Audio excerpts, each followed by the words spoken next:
Garage sale gone wrong.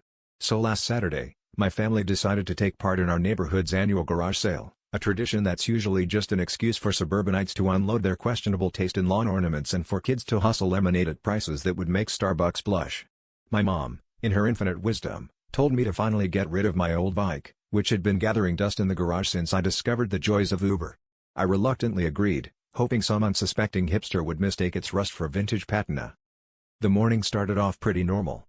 People were haggling over VHS tapes, a guy tried to convince my dad that a chia pet was a sound investment, and my neighbor, Mrs. Watson, attempted to sell what she claimed was a slightly used bread maker, which, judging by the dried dough fossilized inside, had survived the Great Yeast Uprising of 2011. But things started getting weird when a guy showed up with a live chicken tucked under one arm and a bag of assorted remote controls in the other, asking if anyone would trade for something with wheels, preferably not alive. Against my better judgment, and because the chicken looked me dead in the eye like it knew my search history, I agreed to a trade with another guy who offered me a Roomba. He promised it was only slightly haunted, which, in garage sale terms, means this thing has issues, but you'll be too embarrassed to bring it up. I figured, hey, a robot vacuum beats a rusty bike, right? Wrong.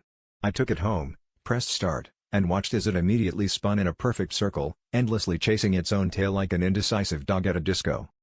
So now, instead of a functioning bike, I own a Roomba that only cleans the same patch of carpet, and my living room looks like it's been crop circled by a very tidy alien. On the bright side, my floors have never been so clean. In exactly one spot. Guess that's what I get for trying to take a spin on the wheel of fortune. Turns out, the only thing spinning is my vacuum.